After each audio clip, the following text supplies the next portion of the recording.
এখন আমি মারা গেলে আমার দামি দামি কাপড়, দামি দামি পোশাক, সমস্ত কিছু আপনাকে আমাকে এই শরীর থেকে ফেলে দিতে হবে।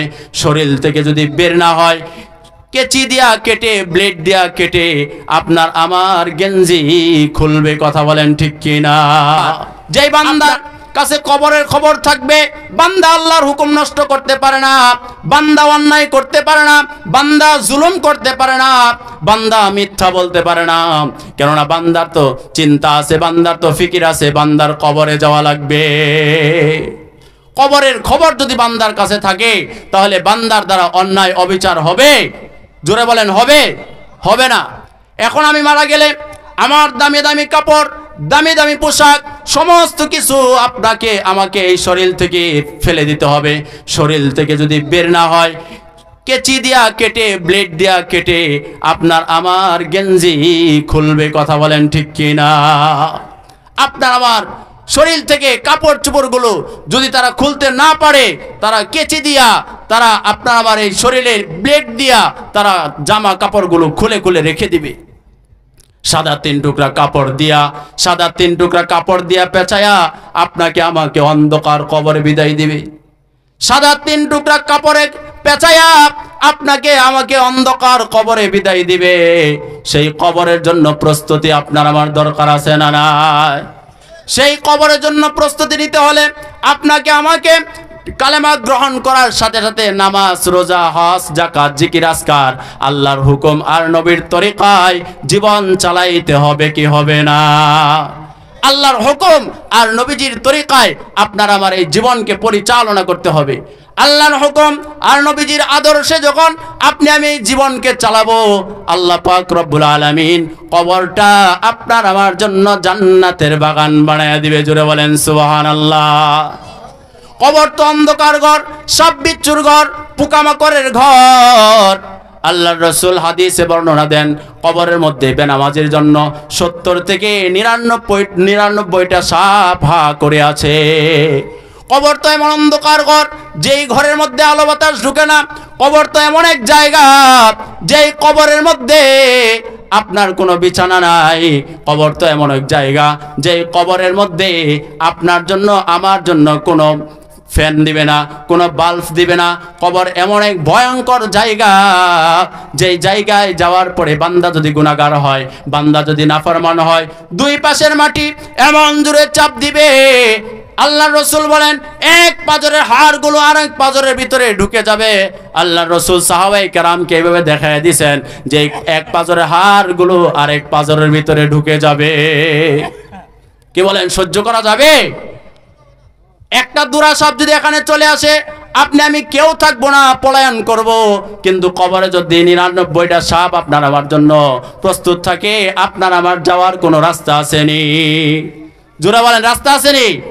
রাস্তা নাই। এই জমিন যখন আপনি আমি গুনাহ করি, অন্যায় করি, অবিচার করি, এই জমিন আল্লাহর কাছে ফরিয়াদ করতে থাকে, আল্লাহ অনুমতি দাও তোমার এই বান্দাকে গ্রাস করে নেই, অনুমতি দাও তোমার এই বান্দাকে গিলে খায়। এই কবর মরার পরে বান্দাকে বলবে, আল্লাহর কাছে অনেক ফরিয়াদ করছিলাম, আল্লাহর কাছে অনেক চাইছিলাম, আল্লাহ দেয় নাই, আল্লাহ দেয় নাই। এখন অন্ধকার কবরে বদ আমল নিয়ে আসছো, এখন দেখো আমার কেমন মজা, আমার শাস্তি তুমি ভোগ করো। এই বলে কবর চাপ দিবে, এক পাজরের হাড়গুলো আরেক পাজরের ভিতরে ঢুকে যাবে।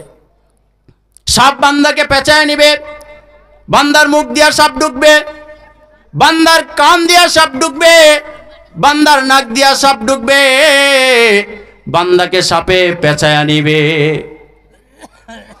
কবর এমন ভয়ঙ্কর একটা জায়গা। আবার রাসূলুল্লাহ সাল্লাল্লাহু আলাইহি সাল্লাম বান্দাকে সুসংবাদ দিয়েছেন, লা তাকনাতু মির রাহমাতিল্লাহ, বান্দা তুমি নিরাশ হয়ো না, বান্দা তুমি হতাশ হয়ো না। আল্লাহর রাসূল বলেন, যেই ব্যক্তি ইমানদার, যেই ব্যক্তি মুত্তাকি, যেই ব্যক্তি 5 ওয়াক্ত নামাজি, যেই ব্যক্তি 5 ওয়াক্ত নামাজি, আল্লাহর রাসূল বলেন বান্দা যখন অন্ধকার কবরে যাবে, অন্ধকার কবরে যাওয়ার পর আল্লাহ তাআলা ফেরেশতাদেরকে হুকুম করে দিবেন, ফেরেশতাদেরকে হুকুম জারি করে দিব, আমার ফেরেশতারা আমার বান্দা দুনিয়াতে ঠান্ডা পানি দিয়ে ওযু করে, তাহাজ্জুদের নামাজ পড়ে, জিকির আজকার করে, কোরআন তেলাওয়াত করে বান্দা আমাকে আমার রাজি হাসিল করছে, আমার সন্তুষ্টি অর্জন করেছে, বান্দা কবরে আসছে। কবর তো সংকীর্ণ জায়গা। ও আমার ফেরেশতারা, বান্দার জন্য কবরটা প্রশস্ত করে দাও। সুবহানাল্লাহ। আল্লাহর রাসূল বলেন, ইমানদার মুমিন নামাজি ব্যক্তিকে যখন কবরে রাখা হবে, বান্দার দৃষ্টি শক্তি পরিমাণ তার কবর আল্লাহ তাআলা প্রশস্ত করে দিবে। বান্দা কবরের আযাবের কথা শুনে তুমি ভয় পেও না, হতাশ হও না।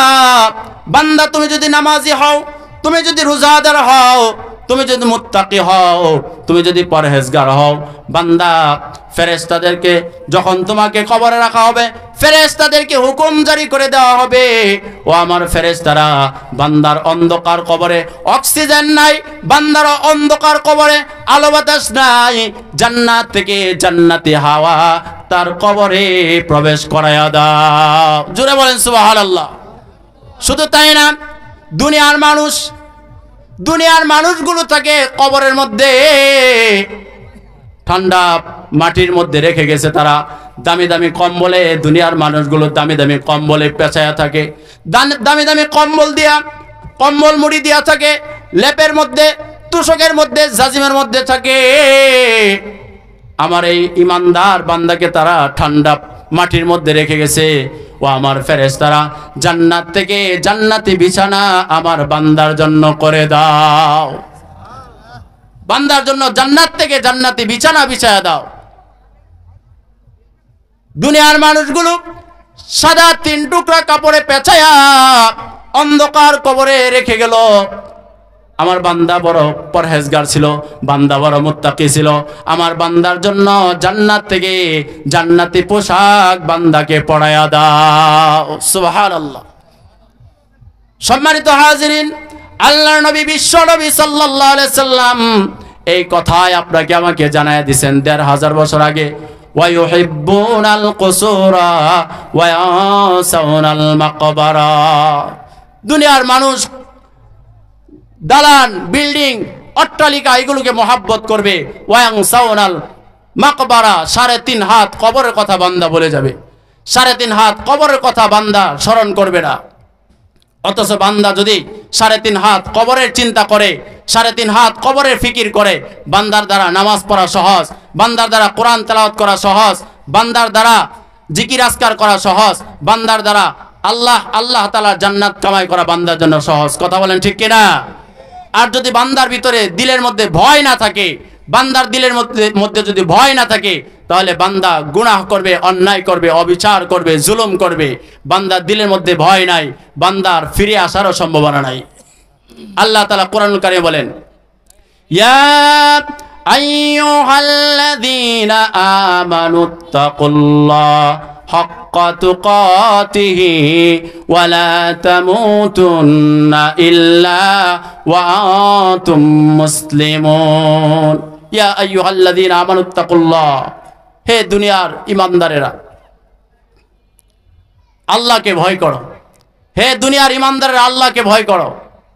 হাক্কা তুকাতিহি ওয়া লা তামুতুন্না ইল্লা ওয়া আনতুম মুসলিমুন। তোমরা মুসলমান না হইয়া মৃত্যুবরণ করিও না, তোমরা মুসলমান না হইয়া কবরে আসিও না। এই কথা কার?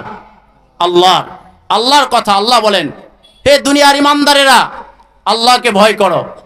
আর তোমরা প্রকৃত মুসলমান না হয়ে, প্রকৃত ইমানদার না হয়ে তোমরা কবরে আইসো না। কবর বড় মারাত্মক জায়গা, কবর বড় ভয়ঙ্কর জায়গা। তো সম্মানিত হাজিরিন, আপনার আমার সেই কবরের জন্য কিছু পুঁজি দুনিয়ার থেকে নিয়ে যাওয়া দরকার আছে না নাই? এই পুঁজিগুলো কি? আল্লাহর রাসূল সাল্লাল্লাহু আলাইহি সাল্লাম বলেন, যেই ব্যক্তি সূরাতুল মুলুকের আমল করবে, ইশার নামাজের পর সূরা মুলুক তেলাওয়াত করবে, নিয়মিত ইশার নামাজের পরে সূরা মুলুকের তেলাওয়াত করবে, আল্লাহর রাসূল বলেন ওই বান্দার কবরে আযাব হবে না। জোরে বলেন সুবহানাল্লাহ।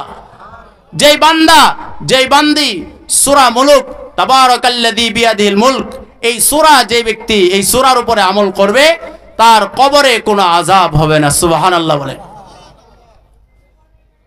সম্মানিত হাজিরিন, সেই কবরের জন্য আপনাকে আমাকে নামাজের আমল লাগবে, রোজার আমল লাগবে, হজের আমল লাগবে, যাকাতের আমল লাগবে, কোরআন তেলাওয়াতের আমল লাগবে, জিকিরের আমল লাগবে।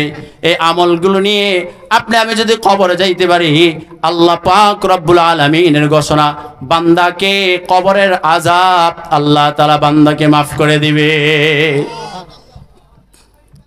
যেই ব্যক্তি 5 ওয়াক্ত নামাজ নিয়মতান্ত্রিক ভাবে খুশু খুজুর সাথে আদায় করবে, আল্লাহ পাক রব্বুল আলামিন তার কবরের আযাব আল্লাহ তাআলা মাফ করে দিবেন। জোরা বলেন সুবহানাল্লাহ। সম্মানিত হাজিরিন, নামাজ বড় হাতিয়ার। আপনাকে আমাকে যে আল্লাহ পাক রব্বুল আলামিন নামাজ যে আমল দিয়েছেন, নামাজটা বড় হাতিয়ার আপনার আমার। নামাজটা গুরুত্বপূর্ণ ইবাদত। যত ইবাদত আছে সমস্ত ইবাদতের মধ্য থেকে নামাজটা হলো সবচেয়ে গুরুত্বপূর্ণ ইবাদত। এই নামাজের আমল যদি আপনি আমি করি, আল্লাহ তাআলা কবরের আযাব থেকে আল্লাহ তাআলা আপনাকে আমাকে বাঁচাবেন। কবরে সাপের সুবল থেকে, সাপের কামড় থেকে আল্লাহ তাআলা আপনাকে আমাকে বাঁচাবেন। আজকে নামাজকে আপনি আমি গাফলতির সাথে, নামাজকে আপনি আমি অযথা অহেতুক দোকানপাটে, রাস্তাঘাটে, চার দোকানে আড্ডা দিয়া নামাজকে নষ্ট করে ফেলি। অথচ আপনাকে আমাকে ময়দানে মাহশরে যাওয়া লাগবে। ময়দানে মাহশরে যাওয়ার পরে আল্লাহ তাআলা আপনাকে আমাকে জিজ্ঞাসা করবে, না বান্দা তুমি কত কোটি টাকার মালিক ছিলা, বান্দা তুমি কেমন বংশের মানুষ ছিলা, বান্দা তুমি কেমন অর্থ সম্পদের মালিক ছিলা, এটা আল্লাহ তাআলা জিজ্ঞাসা করবে না। আল্লাহ রাসূল বলেন, আউয়ালু মা ইউহাসাবু বিহিল আবদু ইয়াউমাল কিয়ামাতিস সালাহ। কিয়ামতের মাঠে সর্বপ্রথম আল্লাহ তাআলা আপনার থেকে আমার থেকে নামাজের হিসাব নেবে। তো নামাজের আমল করা দরকার আছে না নাই? ইনশাআল্লাহ আমরা 5 ওয়াক্ত নামাজ জামাতের সাথে আদায় করব তো ইনশাআল্লাহ।